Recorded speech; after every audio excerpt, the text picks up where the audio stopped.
Hey, everybody, welcome to this week's episode of the Beer and Skittles podcast. This week, we're talking video games, video games, video games, everything video games. It's been a huge week for video games as we had the Video Game Awards. So, everything that you've seen for all the games coming out, who's, winning best game and all that is we're going to be talking about. We're going to be talking about all the trailers that are dropped during the awards. We even had announcements before the awards and during the awards.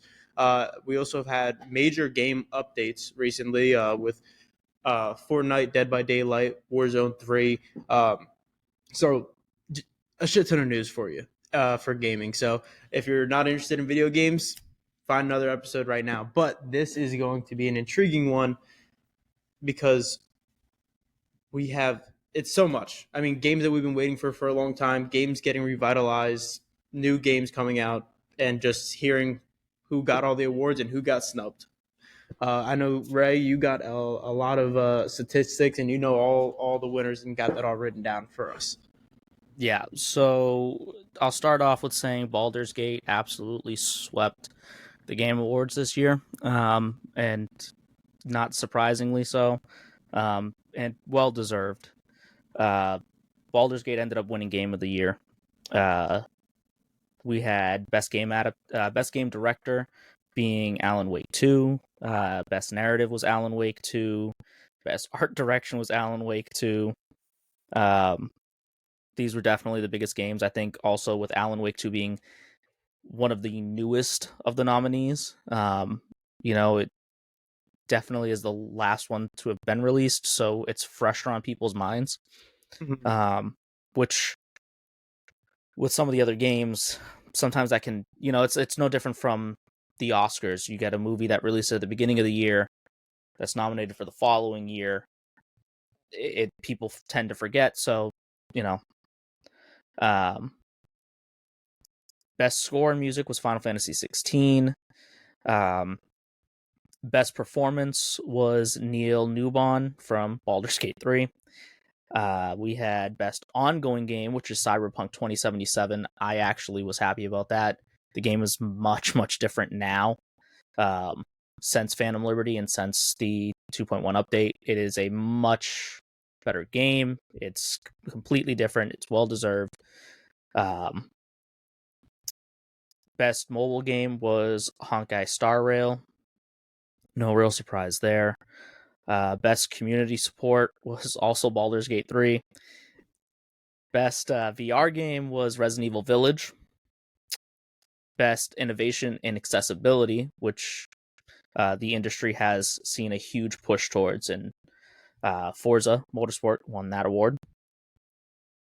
Best RPG, Baldur's Gate 3.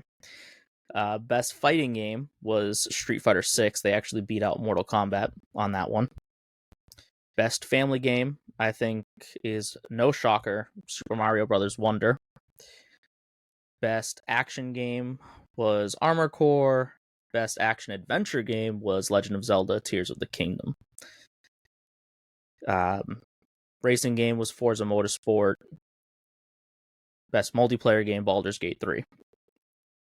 Content creator of the year was Iron Mouse, who's a VTuber, so that's actually really cool as well.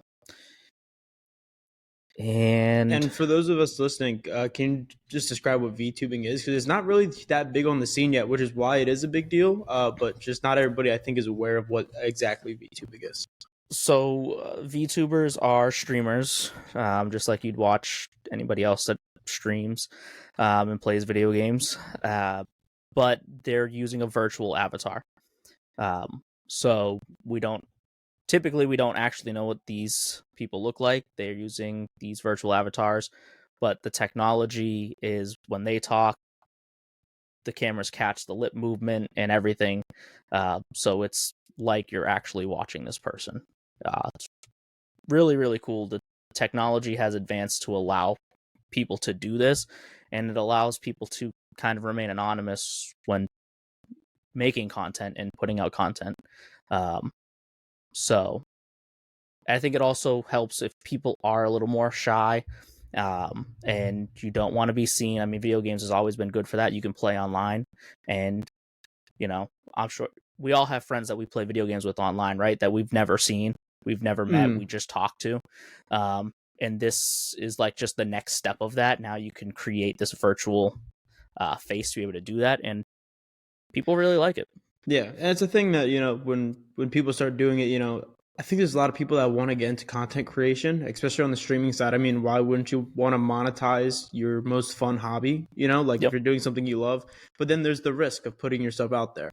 Correct. So especially if people have jobs and they don't want to, seem embarrassing to themselves, or kids that might still be in school that don't really want to, blast their face on the internet, or kids that want to start streaming young that their parents don't want them blasting their face on the internet, because that's a big thing now. Parents are, concerned about privacy and all that stuff, but content creation is an actual job now that kids could get into as young as they really want to. So there's a lot of benefits to it. I was just talking with our cousins yesterday about it, and they were like, "What do you mean people make money playing video games?" And I'm like, yeah, it's a lucrative business. I mean, content creation is big, and there's a lot of money that can be made, but it is a full-time job. There's a lot of consistency that's needed there, and there's a lot of work. I mean, a lot of the streamers, VTubers, when they play, they're playing for hours at a time. They're streaming for hours on end, 5+ days a week. That's a full-time job. I don't have the time to play 8 hours a day anymore like I used to. I wish I did. I wish. The last couple big games, most anticipated game of the year was Final Fantasy VII Rebirth, which I am also really excited for, and we'll talk a little bit more for Final Fantasy in a bit. Player's Voice, which is the award that players vote on for their game of the year, essentially, Baldur's Gate 3. And then best adaptation was The Last of Us. So those were the real big awards, and there were a ton of announcements that followed or were in between. Before we even get into the announcements, though, I will say 18% of the 3-hour-long show, which I watched, was awards. A lot of the awards were kind of just rattled off without speeches, and when we did get speeches from people, the prompter counted down. It was like a 30-second timer before they started playing music, and actually had on the teleprompter, it said, "Please wrap it up," kind of ushering these people off the stage, which is insane. It's an award show, and it didn't feel like an award show. There were a ton of ads that played. There was a ton of announcements, which are awesome. I love new game announcements, but this is supposed to be about, just we're awarding these people. It's about the excitement of giving out to these people who put out the games this year that we're playing, and just, it's the word I'm looking for. I'm drawing a blank on it, but just...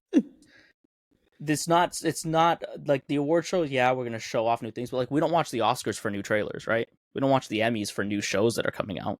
No, and you're promoting new work coming out, but it's almost disrespectful to the people that already created the work that you're celebrating by overshadowing them on their own night. I mean, you can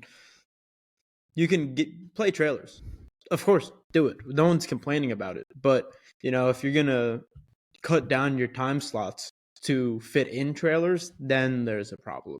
Especially, right. I mean, it was an online streaming event. It wasn't like you're slotted on TV and you need to make the time.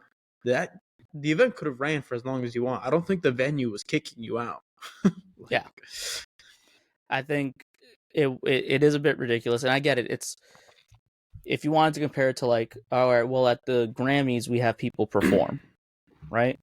Okay, so you're going to show off some new trailers, but 3 hours and only 30 minutes of it was actual awards and speeches. Especially when we get to speeches where, the developer of Breath of the Wild Tears of the Kingdom is giving his speech in Japanese and then it has to be translated, you're giving them only 30 seconds or a minute at most to give his speech. That's outrageous. Like that, what do you, and you have to expect that these things are going to happen because game development happens all over the world. It's not just here. So you have to expect that there are going to be a lot of developers and people that English is not their first language. So when they're giving their awards, their speeches for their award, give them the proper amount of time to thank the people that made these games. The other thing is too, is that all of movies have a lot of people on set. TV shows have a lot of people on set. There are a lot of people that make these things happen, right? Music, you have producers, you have people in the studio. Video games arguably have way more people developing a game. And how do you expect to thank everybody in 30 to 60 seconds? You're thanking thousands of people, you know? It's not just, a couple dozen that made it happen. Unless it's a small indie developer. It's pretty nuts, but I mean, it's just, I think, notes that they should take for last year. It didn't go unnoticed on the internet. So hopefully they see the feedback that they're getting and they adjust in the coming years, because it was just a disservice to the people that they were trying to give a night to. Yeah, but I mean, we still have to talk about it. There was trailers. There was good trailers. There were some dope trailers. There were some dope trailers.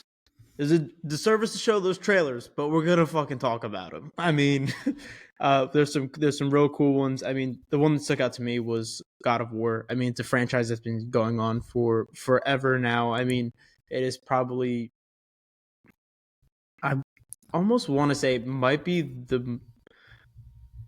the most known about and like the most popular like exclusive game on the market currently, and it has been, I think, for a while, especially for PlayStation. I mean, I don't know anyone else that's competing, especially with Halo not running anymore. I mean, like, God of War is kind of it. Like, I think God of War is, and it's been, I mean, the first God of War game came out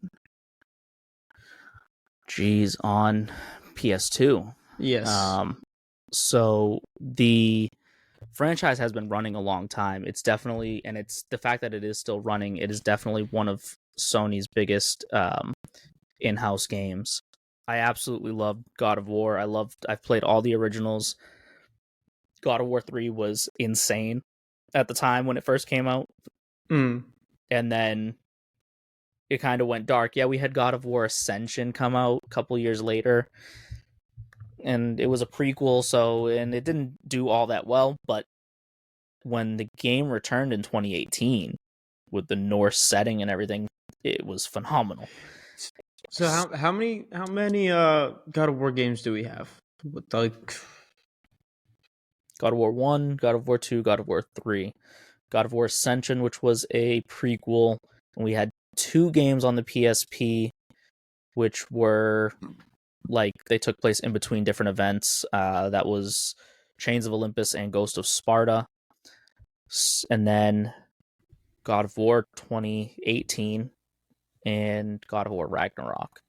So you're looking at 3, 4, 5, 6, 7, 8 games. A shit ton of games. I mean, you never really see. Just to sum it up, it's a shit ton of games. You never see story-based games like that, especially ones that follow a centralized character the entire time, last that long. I mean, and most they haven't of the games changed. That's the other thing. They haven't changed the character. No, it's Kratos in all of them. It's nuts. I mean, I'm literally trying to think. I mean, there's games that have been running for forever. I mean, fighting games run forever. Mortal Kombat, Street Fighter, Tekken, they all have dozens of sequels. I mean, you can think about, any war games like Black Ops, Modern Warfare, etc. They come out with a bunch of them, but it's the same game every year. I mean, sports games, Madden, 2K, a game that has FIFA, the same protagonist. I don't know if I can think of one without being rebooted, because I can think of a couple. Like Tomb Raider's been running a really long time, but they've rebooted that game, so it's not the same. Like, yeah, it's still it's still Lara Croft, but it's not the same character. Essentially, it's a different iteration of her. Yeah. Um,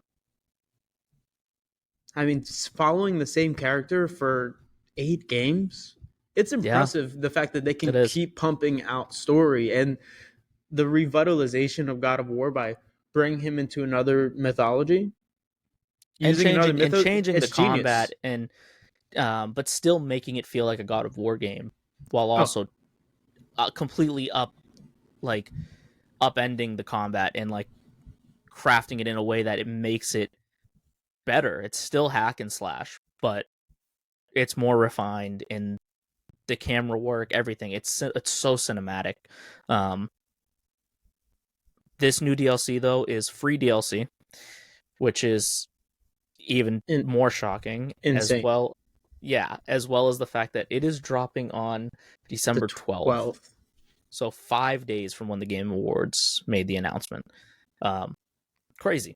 And I hadn't even heard rumors. I didn't even hear rumors about the DLC beforehand, which I think that's definitely one of the things I'm most excited for. So I've already re-downloaded God of War onto my PlayStation to play on Tuesday. Yeah, that's pretty nuts. Especially you don't see free DLC nowadays unless it's a promotional, like it's skins or it's something Yeah, like this is a little whole quest. game mode. Yeah, that's insanity. The fact that they're just pushing that out there for free. I mean, that's almost something that you would see come out when the game was released. Like this Yeah. is part of the game. It's not like some separate. Well, and this is the second big update because we already got New Game Plus and new skins and everything in God of War Ragnarok. So this is actually really exciting. The game mode, it's a roguelite game mode, which is also different. For those of you that don't know, roguelite basically means as you go through and you fight waves of enemies, when you die, you restart. And you restart with nothing. You'll have to regain whatever stats you gained in that last run, but there is randomness to it, so it's not always the same. Yeah, when you die, you die. That's it. Yeah. But which if anybody who played Hades a couple years ago when that came out, that's the same type of gameplay. It has it's an older style of game that has come back and seen like a huge resurgence. PlayStation had an exclusive that came out a while back, Returnal, which was a shooter, a horror shooter, and that was actually a roguelite. But this is exciting. There's also the reveal at the end of that trailer of an ogre, and like the setting looks Greek. So I'm super excited to play and see, are we gonna like get more possibly Greek? Get another Greek. Yeah, I mean that'd be cool. I mean, I think always the thought was that Kratos fought Greek gods, and then they switched to Norse, and you're like, holy shit, this still works. I think the game's going to continue revisiting mythos and creating and going against new mythos. I don't think Norse mythology is where we end the story of Kratos. I mean, I don't see why he can't go back to Greece. I mean, there's still so much he can do. I think most of them are dead, but I do think it's interesting that what if he's going through Valhalla in this and he's seeing like ghosts of his past. And if we're fighting a Cyclops, what other creatures could we be fighting from the Greek games? But also any of the gods, any of the bosses. Are we going to get like a remake of the Poseidon fight? I would die to redo that. And I've seen people talking online about, is this actually like these assets they're showing off for the Greek setting? Could we be getting a remake of the old God of War games? And I think that could be possible. Yeah, I mean, it's also another thing that I feel like gets a huge resurgence nowadays. I mean, you've seen Final Fantasy gets a remake like every other year. Resident Evil gets remakes. All these games are getting remakes and whatnot. I don't see why you wouldn't. I mean, like you said, the first God of War came out on PS2. I mean, yeah. I remember, I replayed them, I think, on PS4 because I got a bundle, but it wasn't like a remaster or anything. Like, it was still playing your same graphics, but they did, I think, a 3-game bundle on it for God of War 1, 2, and 3. If you update that game and do like a full remaster of it, I mean, the sales would go fucking through the roof. It's a great game, but I mean, it just doesn't hold up to today's standards. I mean, if Yeah. you just do a full remaster of all those games and you can run through again, oh my god, the amount of fun you could have on these new gen consoles with that would be insane. Well, and it would be fun too to see if they were to remake the God of War games in the same way that the new ones are, where like you can move the camera around and the combat is the way it is in the newer games. It would be very interesting to go through and replay those. A couple other big trailers that we had. I'm going to skip over one of the weirder ones for right now, but Jurassic Park Survival was announced, and I thought that looked really cool. It's an interesting concept. I never really thought of a Jurassic Park video game being almost like, I can't tell by the trailer if they're gonna go in that straight horror route, but it seems like there could be at least be some cool and some pop scares coming out of it. I mean, if you go back to the original Jurassic Park movie, there are elements of horror in there. So I think it does this can lean into this survival horror of like somebody who was left behind when all the dinosaurs got out and they're trying to just survive and get through the night and try to get saved. Especially, it looks like it'll be first person, and I don't think we're going to have weapons. I don't think we're going to be like shooting these dinosaurs. It's not going to be an action game. I think it'll be similar to maybe like an Outlast where, you have like just a flashlight or something and you're trying to get out. I would be interested too to see what other, like, are they going to stick true to just the original movie, or are we going to see other dinosaurs from maybe some of the later ones that as well that were like on the island? Yeah, I mean, it'd be cool to see. I mean, especially like, when you talk about even going into, I think there's just sticking with the original. Maybe eventually that's what it looks sequels or DLC or continuations of the game that you might get later on. But then you're talking about all the nuances that you get out of Jurassic World. I mean, damn near a whole different place. I mean, with which I think could also add fun elements. Like what is it? It's like the spheres that you're able to ride around in. Yeah, like the gyrospheres. Some of that. Yeah. Around the map and just the new Jurassic World and how it looks and going through all the exhibits and stuff there would also be cool. So I think this is just sticking to the original because they're using like the OG logo and it looks like the original movie because there's like a scene damn near straight out of it with the raptors in the kitchen. I mean, it's a great start. It's absolutely a great start to a franchise, and it would definitely be cool to see where they go. Even if it was DLC, they can do that. Definitely interesting because I don't think we're getting a Jurassic Park movie, another one anytime soon. So no, I'll take they need to stop anyway. Plus, Capcom's not doing Dino Crisis, so I'm like, yeah, I'm on board for the Jurassic Park survival game. Then we got Blade was announced by Arcane Studios, who did Dishonored and more recently Redfall, which it looks all right. I don't really have much to say about it. It doesn't show off a ton. It doesn't show off anything except for the look, which seems to be a running theme when it comes to Marvel games. They love to just throw out a trailer that's just like, this is happening, instead of showing us even like a minute of gameplay. Like, give me like 30 seconds of gameplay, something that like I can like hold on to have hope for this game. Not that I think it'll be bad. I mean, it could be amazing for all I know, but I don't know. That's the thing. It doesn't give you an inkling of good, bad, or anything.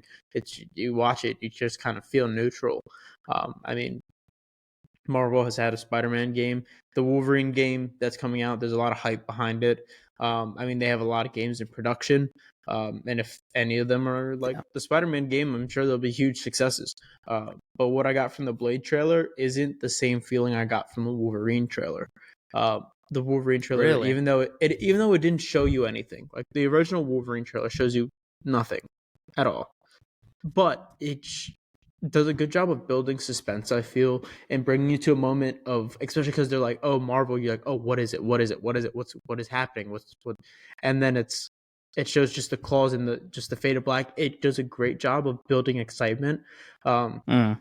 so it makes you want to play that game. The Blade trailer really didn't do anything for me. I saw it, I automatically knew it was Blade. It's a guy trying to give him a haircut. He gives a corny line, "I don't bite." Like it doesn't get me hype. I think I'm excited, and I'm looking like I want a vampire game where there's like a ton of action. And um, I think it'll be cool. The setting is also in Paris. I think it's interesting to me as well that Blade is getting a game. Um, Meanwhile, DC's just sitting on like a treasure trove of characters, and none of them are getting adaptations at all. But like Marvel has announced a ton of adaptations. Like besides Wolverine, and we've gotten 3 Spider-Man games.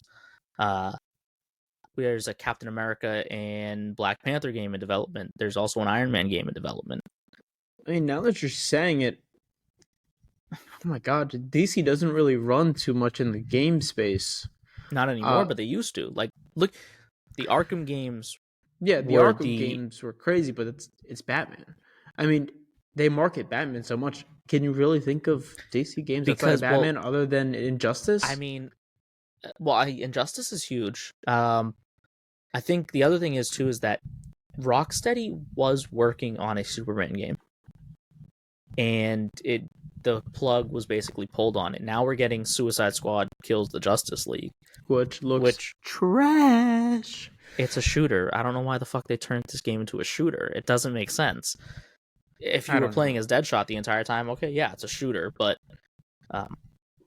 why is King Shark using guns? And Captain Boomerang isn't even using boomerangs.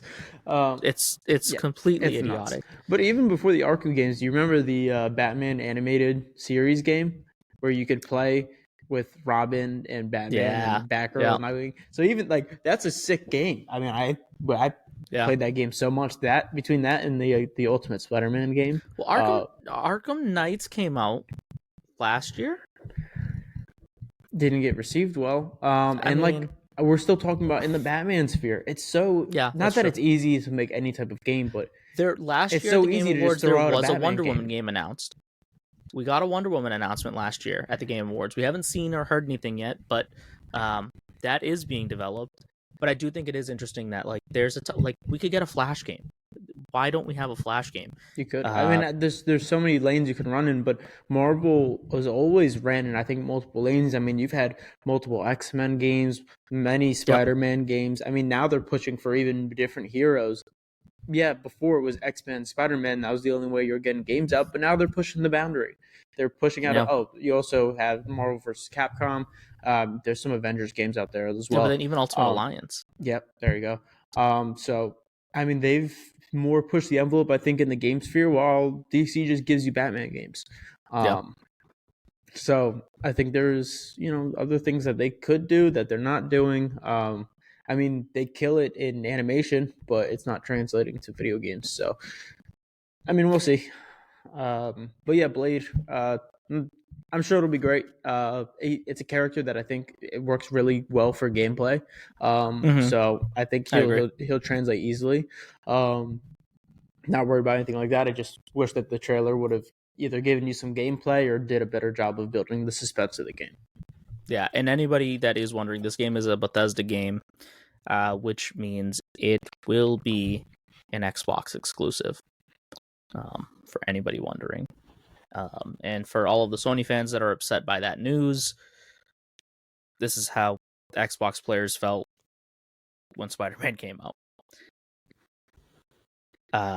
Another really big and weird announcement, Hideo Kojima came out, and I also will say, because I know that I sent you all the trailers, when Kojima walked out, he walks out of a door that looks exactly like the door from PT, the playable teaser for the now canceled Silent Hills game. I just want to say, what an asshole. because we're never getting PT. Like, it's not happening. We're never getting that game. We're never getting Silent Hills, because Konami, just they canceled the whole thing. So we're not getting that game. For him walking out of the door, it's like, damn, you know what you're doing. You know we're not gonna get that. But he came out and he made an announcement. He showed off a trailer, which was barely a trailer. And it's not for Death Stranding 2. It's for a completely new thing called OD. You really just get like a close up of everybody kind of just reciting the same dialogue, but differently, until the last person just basically screams. Very, very weird trailer. I couldn't tell you what the game's going to be about. Couldn't tell you what I think is going to happen. I have no idea. Kojima is also revolutionary in the industry. He, since his work on Metal Gear Solid, he pushes the boundaries, and he's constantly creating new things and creating new experiences for players. He's working with Jordan Peele on this game. That was the other big part of the announcement for that. I don't know what Jordan Peele's involvement is going to be. I don't know if he's helping writing or crafting the story. But it's a cool announcement. I mean, it is. I mean, you've seen what Jordan Peele has done in the horror space in movies. I mean, he could put out 3 bangers that I think are helping shape the genre and creating new things and giving diversity to the genre that was well needed. So seeing him in the game space for horror, I think you might have a fucking hit on your hands. You're right. The trailer gave us damn near nothing, but it was interesting. It kept me watching the screen. It makes me wonder what this game's about. It gives you nothing, but again, the exact opposite thing of what I said of Blade. It made me like wonder what this game's gonna be, and it made me feel suspense for it. So what's it gonna be? No fucking clue. But based on who's attached to the titles and how the trailer kept you, intrigued. He said that the game is not just a game. It's like a movie, but it's not a movie. I'm excited to see what he's created and what he's crafting. He also said that Jordan Peele's not the only person he's working with. He has a whole team of collaborators. I wouldn't be surprised if somebody like Guillermo del Toro is working on this game as well. He's been trying to get a horror game made for a long time, and he already worked with Kojima on Death Stranding. So I wouldn't be surprised if we see his name end up popping up. I think this isn't the first time either that we've seen people that don't make video games work with video game developers.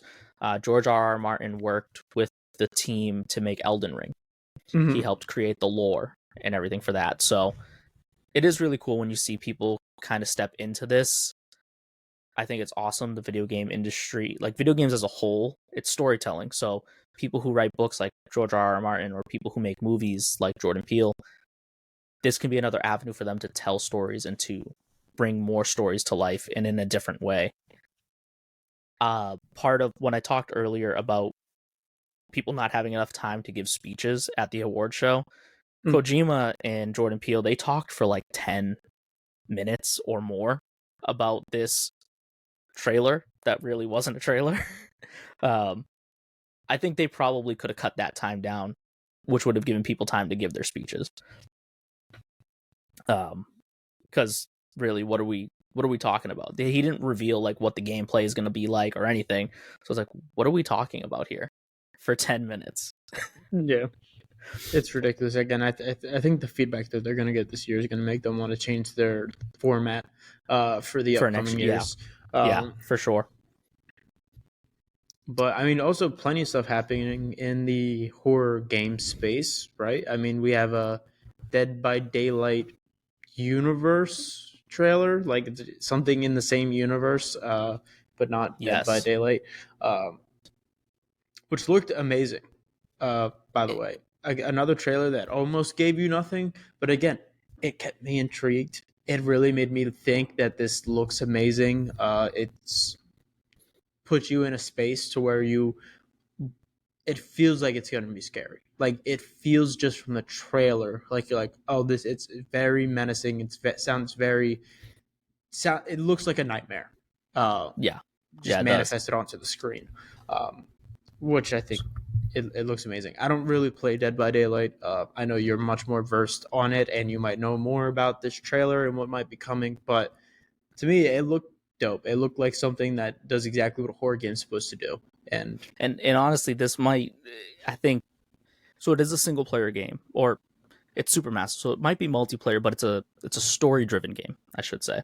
And this might bring people who don't play Dead by Daylight into that, because they might play this and say, well, how do I get more of this? And then you go over to the main game. So Dead by Daylight, or DBD for short, is an asymmetrical horror game. So it's one killer versus 4 survivors that are trying to repair all the gens on a map and open the door and get out and not get hooked and killed by the killer. This game, this new one, is being made in collaboration with Behavior by Supermassive Games. Supermassive Games created Until Dawn, The Quarry, and the Dark Pictures anthology.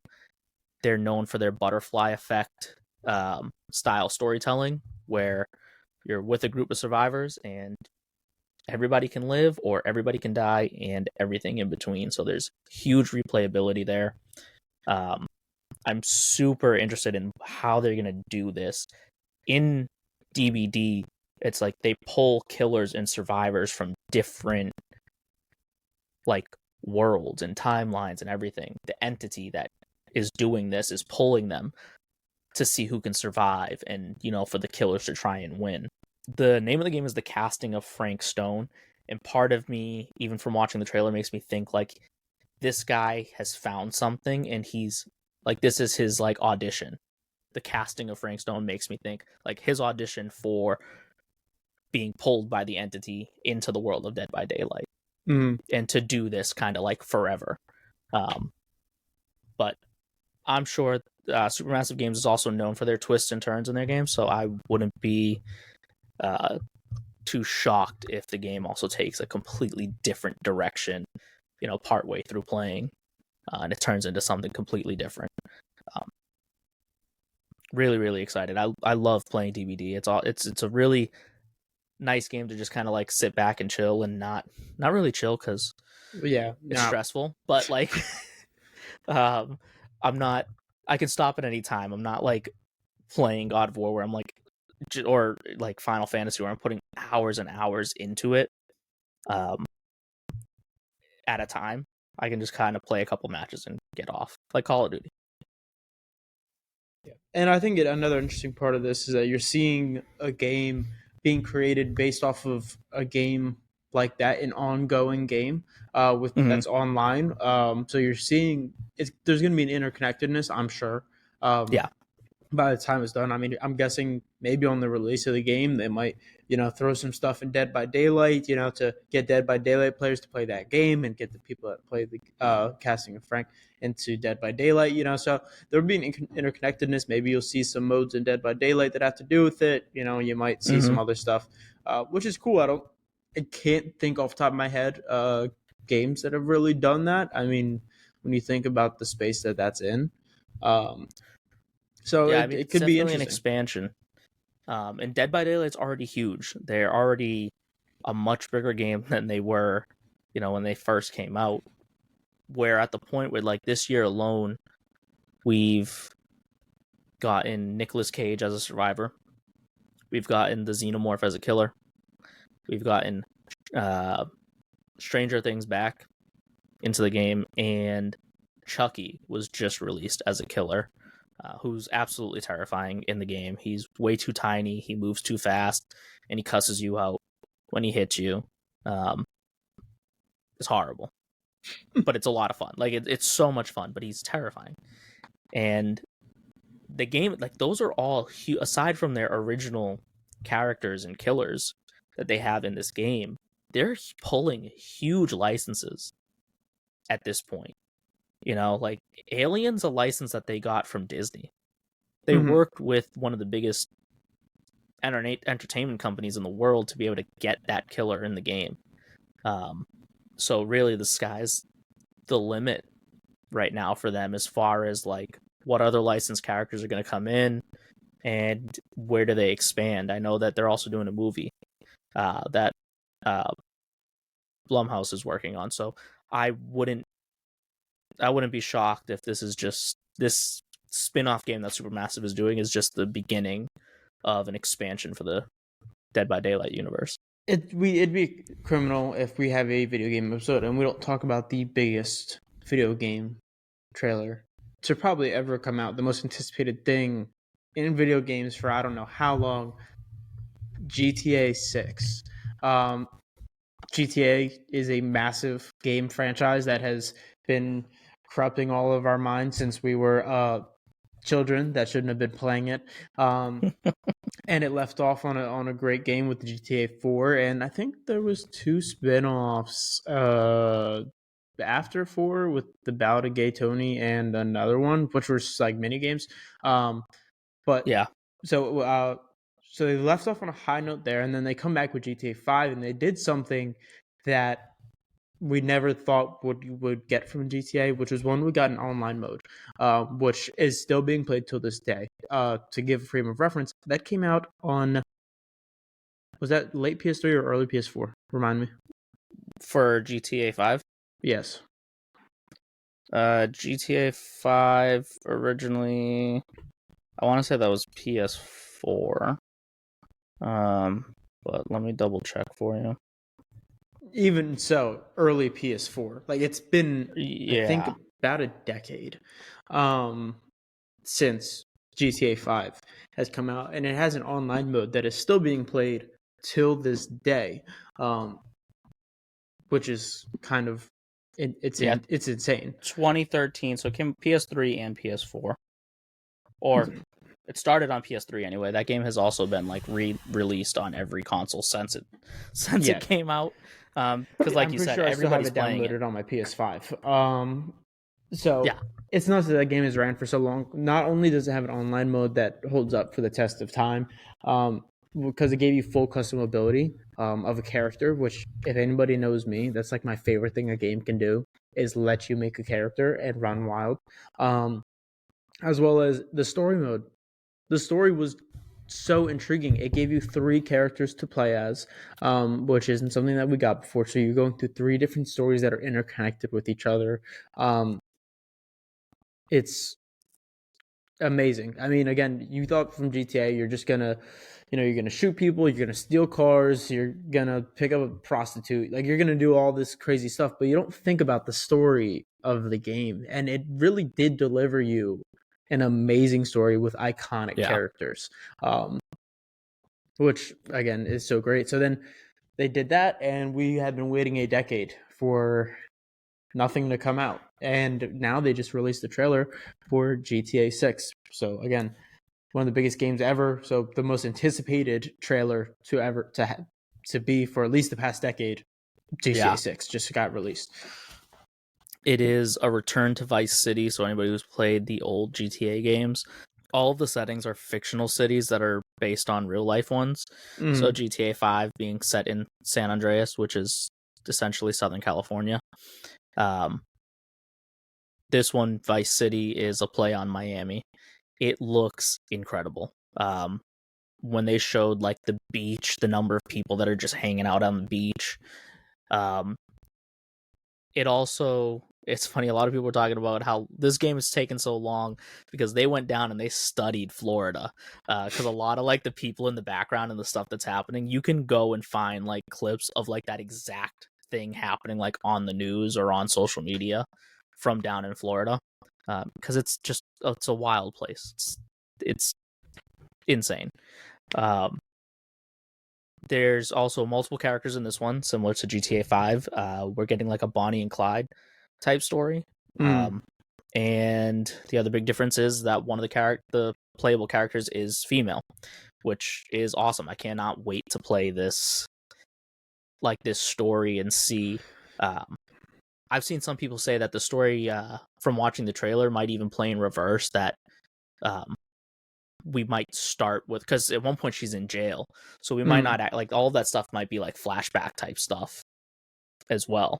Like when we're playing as her, she might already be out, but we might go back and play some of that early stuff of what got her to where she is. Yeah, it looks nuts. The game itself, I mean, I think the map looks more expansive. I know at some point they were showing huge. like swamp people. So like if you know anything about Florida, I mean, the place is fucking huge. And from going down to southern Florida all the way up to northern Florida, it's centralized to Miami, but it seems like they're expanding out past the walls of Miami for a little bit because again, Yeah, they should like swamp people, which is like the southern, Everglades and everything. yeah, Yeah, Everglades, and then so you might be getting an even more expansive map than we've ever seen before. Which I mean, GTA is free roam, so that just makes again the replayability of the game, the amount that you'll just go in there with an expansive map, um, is insane. Um, and we still don't know a lot. That's the other thing. Like no, there's a ton of rumors that were out before the trailer that the setting might be in the 80s, so like during like the war on drugs. mm-hmm. That stuff could still be true. We could be getting flashbacks and whatever to some of that stuff. There's also rumors of like there being more than one setting, so there would just be the one map of Vice City, but other locations as well. So it'll be interesting to see where they go. And again, we don't have all the information. This is just the first trailer, our first look at the game. There's going to be a lot more information to come, and this game is not releasing Until 2025, I believe yeah. they have the release. So, So plenty of time to announce more. I'm actually have like another 2 years if it doesn't get pushed back anymore. If it doesn't get pushed back, that's the key there. And it's a huge game, so I wouldn't be surprised if it does. And at the end of the day, a delayed game is better than a rushed, unfinished game. Yeah, which I don't think they'll do. I mean, I think they put out a perfect release for GTA 5, and for this one, I think it's gonna be hard to compete. I mean, again, GTA 5 was one of the most massive games to ever touch the screens. I mean, I think it's gonna break all of GTA 5's records. It might, but I feel like it's almost a recipe to be disappointed.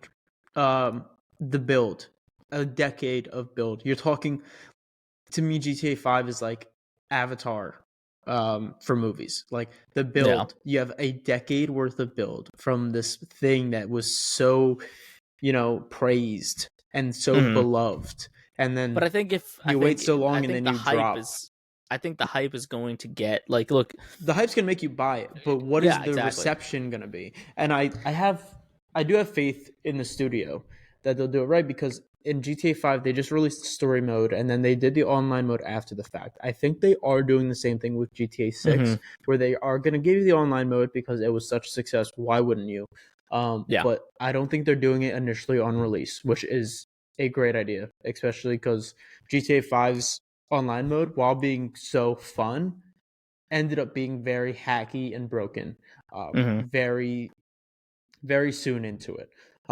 So I think they're going to do the right thing and say, hey, play the story because it's going to be a good story, and they're going to allow you to do that, and then wait to give you the online mode again, to give you more replayability, which is the right move. Dropping all of that at one time is almost a recipe for disaster. Something will go wrong with your game.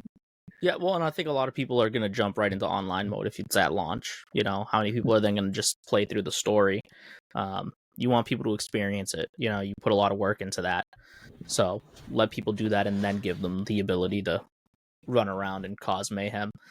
Another interesting thing I want to bring up, because I've seen people on social media flipping out. And this part is just funny to me. Andrew Tate is screaming about banning GTA 6 because like you have the one girl in the car twerking in the trailer and everything and stuff, and he's like, GTA makes you shoot cops. This isn't a kid's game. And it's not. Normally I wouldn't agree with him because I don't like him as a person, but I agree with him. It's not a kid's game. You're absolutely right. You have to be 18 to buy it. If only there was a thing on the box that said, "Hey, this isn't for kids, and you have to be a certain age to buy it." That might help, right? Yeah. I mean, we all know it. I mean, again, I was playing that game before I was 18. Well, before Yeah. you were too. I mean, you know the deal. You go up, you ask dad, you go, hey, is this game out? I kind of But need you to go to the register with me, and at so that that I point can too, play it. it's the parents' The decision parents' to get it for their decision, kids if yes. they want. But also, this is not new to GTA.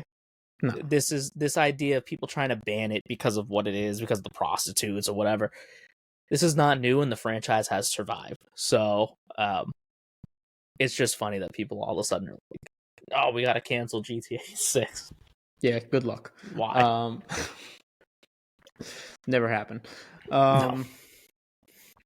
I mean, on the track of massive news, I mean, it's my time to shine. Fortnite, big updates have It's all happened. you. All you. I've been trying to get this motherfucker to play Fortnite for a while now, and I think I'm gonna wear him down with these new updates. I did, I will say, I did I have it downloaded, and I did buy some skins, a while back, just because I was like, all right, when I do come in, when I do play, I'm gonna need this I'm gonna need these skins so I can.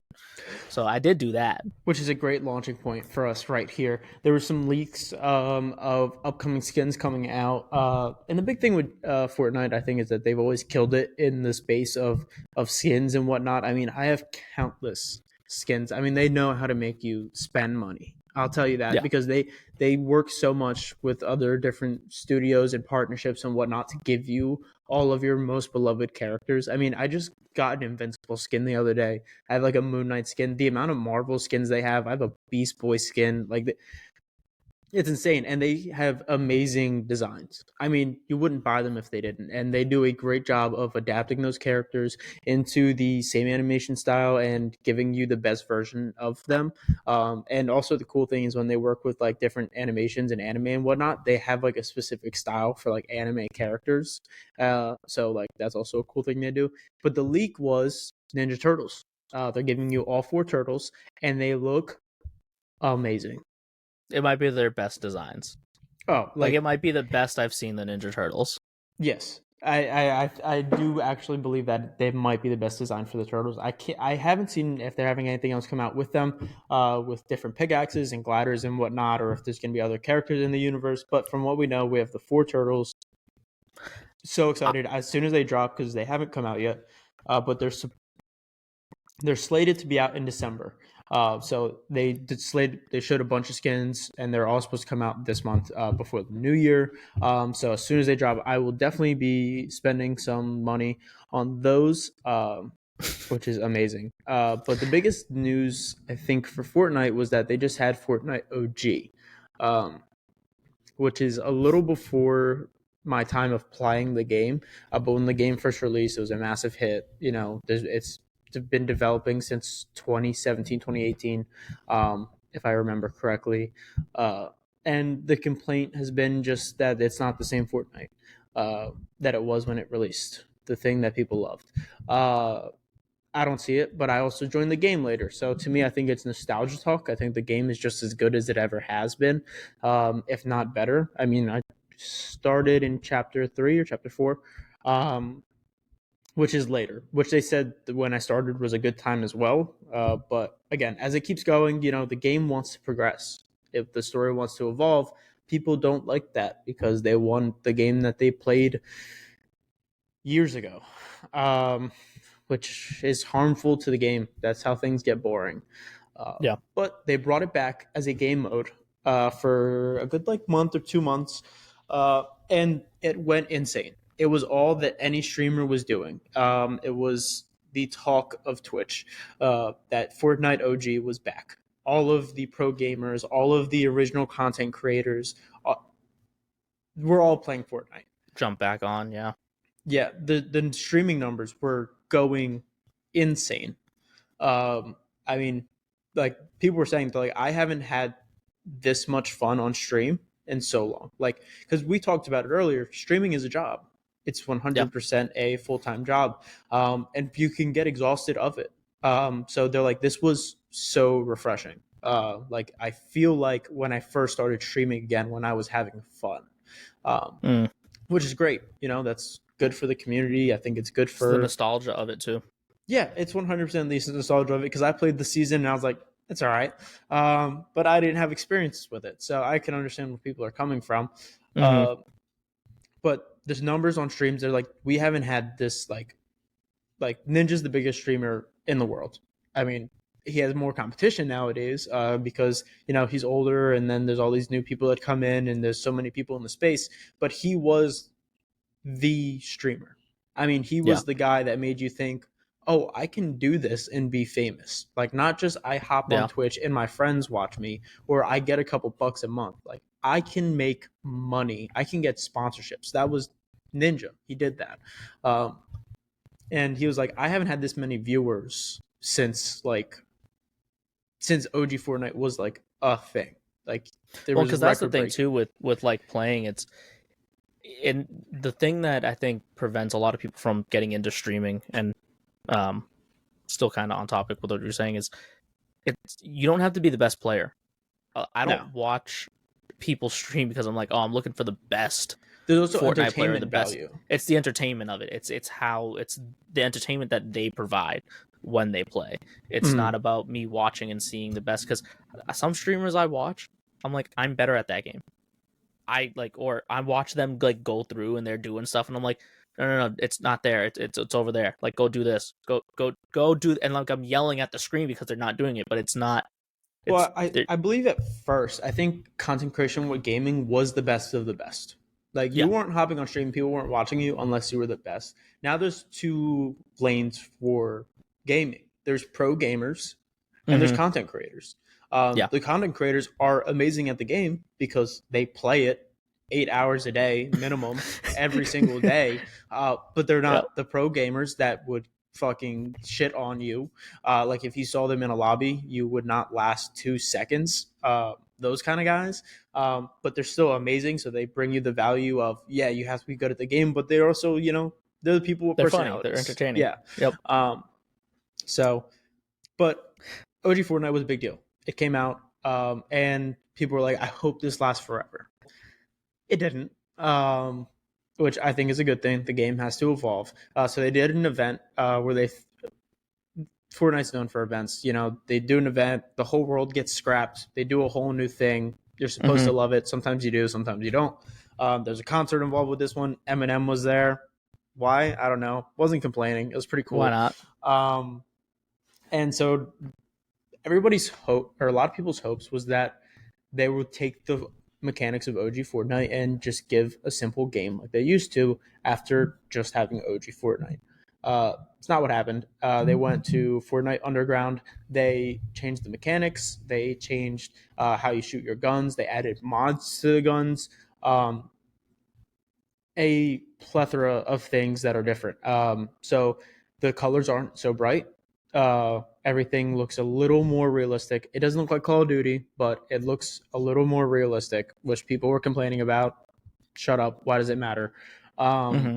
It'll change again. yeah, it's like it's stupid. And then so your moving mechanics, they made them more realistic looking, more smooth. If you look at them side by side, they only really look different. The speed of them is off by like this much, and if you're on audio, my fingers are damn near touching with how close these things are, but the moving mechanics are different to look more real, and to look more smooth, and so that you can do certain things. uh, it's it's fine. Stop complaining. They added mods to the Whoa, gun, which whoa.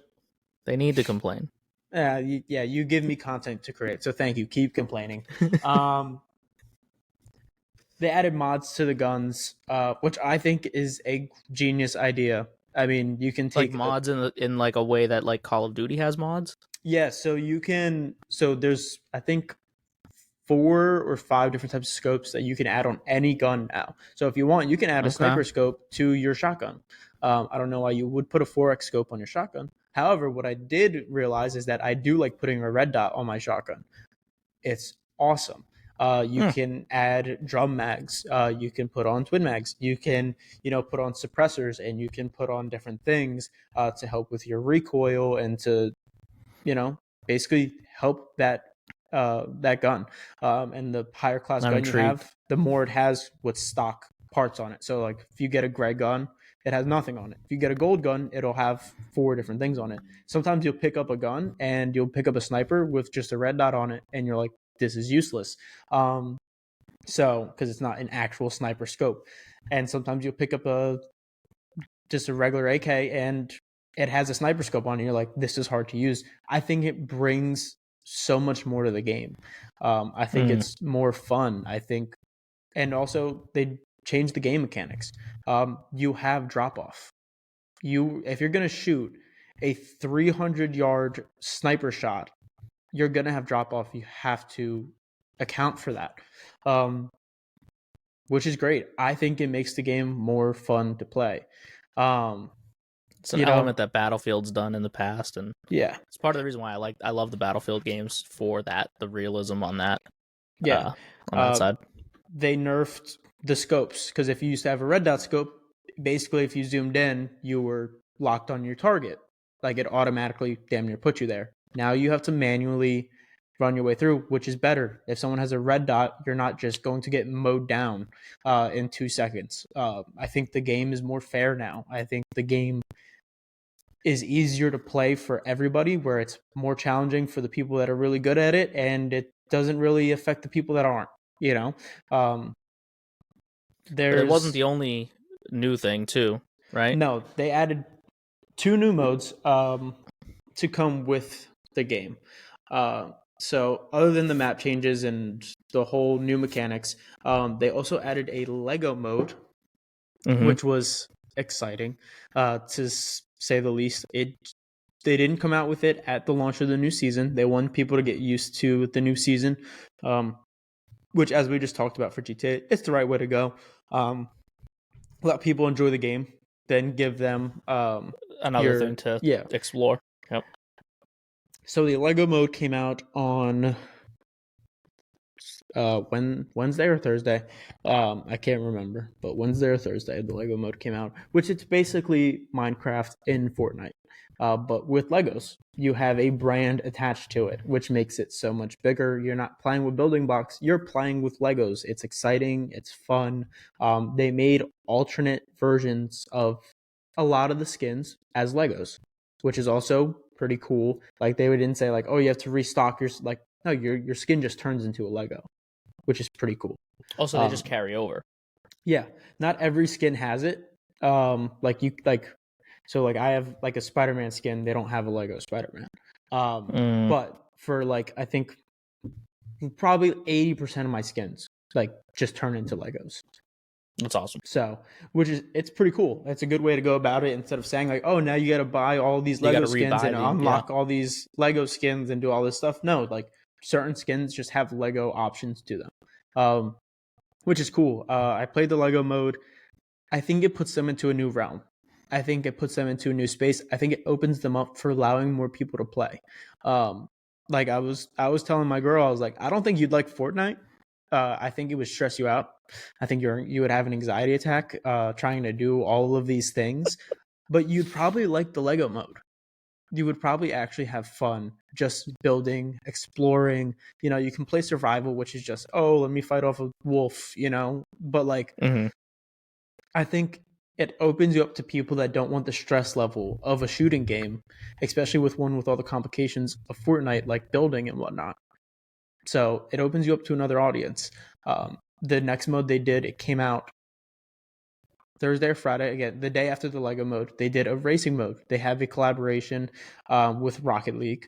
They've collaborated with Rocket League in the past, to where they had the Rocket League cars in the game. But now there's a full-on new racing mode in the game.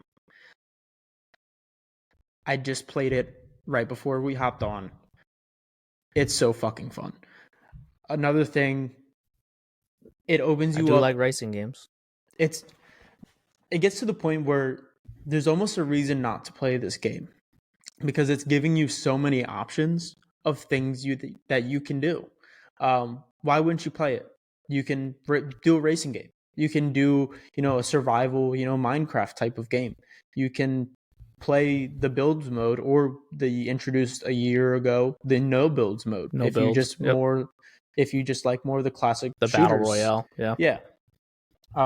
So there's so many different modes, and then there's also the creator worlds. Creators make their own worlds all the time, which is awesome. Yeah, I've seen some really, really cool, and like using that engine, I've seen people recreate like old games. They were like, oh well, since such and such studio won't remaster this game or remake it, I'm gonna do it myself in creator mode on Fortnite. The maps that they make are ridiculous. It's awesome. Like fuck, there's like a Zone Wars Family Guy where you're in Quahog. Like it's nuts. What I will say too is it's insane that all of these things are running in game. It's not separate downloads. Like you're not like, oh yeah, I have to launch Fortnite Lego or Fortnite Racing or what. Like it's all in game. It's one. It takes 2 seconds. You just switch over to game mode, and you're there. It might take like 30 seconds to where it'll say matchmaking, updating, whatever, but that's it. And that's only when you first initially launch something that you've never played before. And I will say too, and I know that some skins got pulled recently. I think some skins are no longer in the game. They won't be cycling through the shop anymore. This might have been last season that this happened, but Fortnite as a whole is one of the craziest crossovers ever fucking made. Like you can join a match and you're like, you can play as John Wick or LeBron or Ariana Grande or a number of superheroes, horror villains. Like it's just insane. They had Michael Myers in the shop for Friday the 3rd, for Halloween recently. Now they have the Christmas skins in. They just had a huge rotation with DC and Marvel skins. The John Wick Star skin Wars is legendary. There's a ton of anime. Always moving in. Yeah, anime. I have My Hero Academia skins. Yep. Jujutsu Kaisen had skins. And they also Attack on Titan. Attack on Titan does have skins. I have a Mikasa skin and a Levi skin. It's dope. And they also don't just stop there with like, oh, you can look like your character. Especially on the anime front, they've been killing it with collaborations on animes. Yeah. You can there's different things that they'll add in from the anime. So like when Attack on Titan was a thing in the store, they brought in ODM gear, so you could travel around the map using ODM gear, which is awesome. When they're doing collaborations with Spider-Man, there was Spidey webs, so you could get web slingers, and you can swing around the map on Spidey webs. With the My Hero one, there's a Deku Smash, so you could pick up a Deku Smash. I did when My Hero launched on the game. I did play a little bit, and I was getting the One for All and doing the Smash. It was awesome, and I know they've done it too with Dragon Ball. They have the Nimbus Clouds, and they have the Kamis. Yep. So yeah, the game has gotten insane, and I think they're to a point where they are moving into avenues that aren't their own. And it's now, are they doing the shows thing like with the musical people? Is that like just still random or? Yeah, I don't know how they pick them, but they've done it with Travis Scott, the Kid Laroi, and Eminem. I think Travis was the first one they did. Travis was the first one back when he was big, doing like McDonald's commercials and shit. So I mean, how they do it, I don't know. Like this one was big because they did it during an event. Basically every year, roundabout every year, they do an event, which is when because there's chapters and seasons. So like chapter whatever, season whatever. Basically every year the chapter changes. And basically they scrap the map, they scrap the skins, they scrap everything, and they give you something new. Sometimes they'll bring in some stuff that's old, and they just kind of move forward. So the Eminem one was a big deal this time because they did it during one of those events. Because they have a story that goes with it. Not everybody pays attention to it, but there's a story that goes in Fortnite from the original conception to now. Why the island gets scrapped. It's not like, oh, here's a thing. No, like they go through a whole thing where there's community a reason behind it. The community can fight a giant boss together. on these event days, and go through like stuff, and it shows you why things are happening and how we got to the next thing. Does it always all make sense? No, not really. But there is a story. It moves along. It's cool to follow. And yeah, the collaborations are dope. I mean, this season we got jacked Peter Griffin. He's literally a boss on the map. You have to fight jacked Peter Griffin to enter a vault in one of the towns. It's something to say. Like Fortnite has also changed, you know, video game development and just the industry as a whole. The whole idea of seasons and all of that, it came from Fortnite, and it changed the way that major games today are developing. Call of Duty no longer does like the DLCs anymore, like the map packs. Yeah, where you would buy the $70 game, and then you'd have to spend $20 every couple of months to get new maps. Yeah, no, Fortnite said have it all for free. Yeah, and a lot of studios have moved into this seasonal kind of format, and it's interesting. It's damn near the whole reason why they have that category of ongoing games at the Game Awards.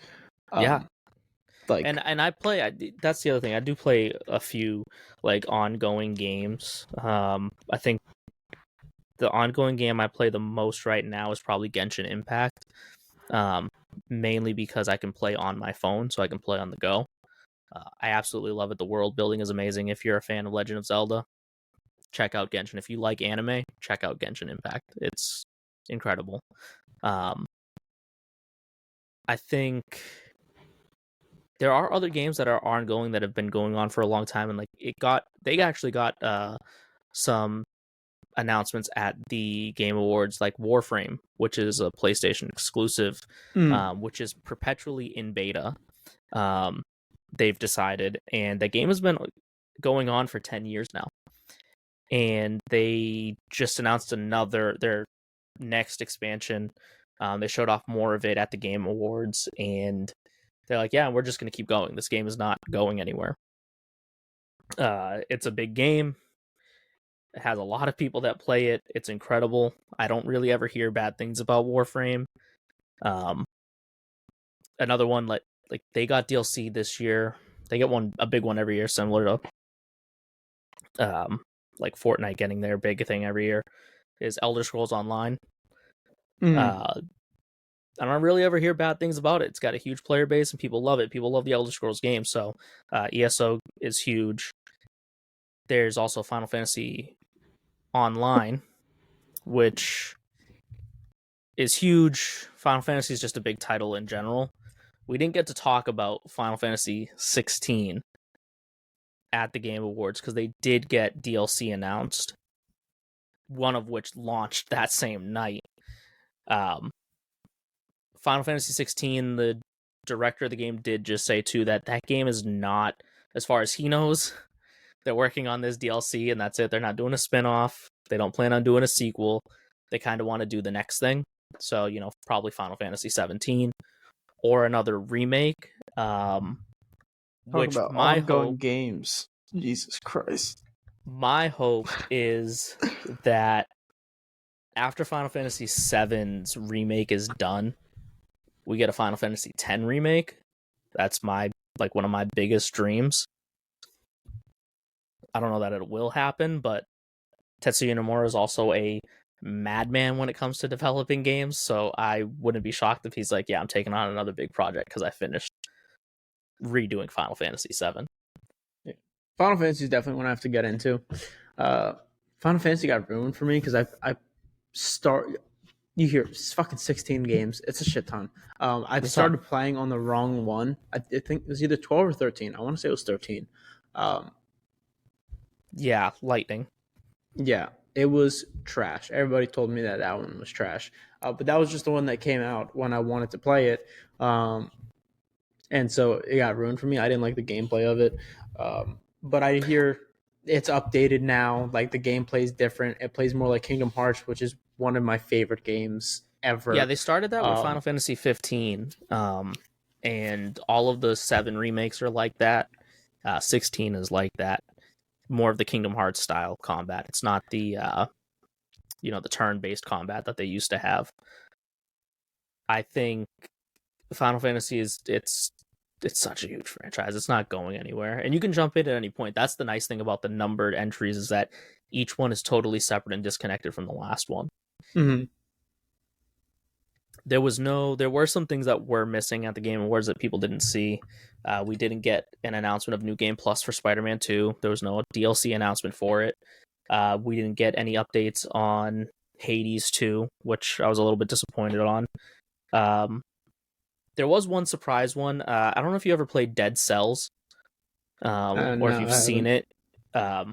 It's another roguelike game, but they have a new game that's coming out, and it's actually multiplayer, and it looks so much fun. It's called Windblown. Looks really, really cool. Aside from all of the big announcements, one of the other things that wasn't really talked about, and I think it's worth mentioning, is these games take, like we said earlier, these games take a lot of people to make, and there's a lot of work that goes into them. And this year alone has seen a lot of layoffs within the industry. Estimates are anywhere between 6,500 and 7,000 people laid off in the industry this year. It's a lot of people. It's a lot of people that work really hard to give us these games for us to enjoy, to put 80 plus hours into. So I think it's worth mentioning that these people have lost their jobs, and just keep in mind that, like, when you bash a studio, or you're bashing something that, like, a game that a lot of people worked on, like, the effect that it then has on the developers and the company that are making it. Mm-hmm. If something comes out and it's buggy or it's glitchy, like, these things can be patched, and it's not right to harass the developers or anybody for these things.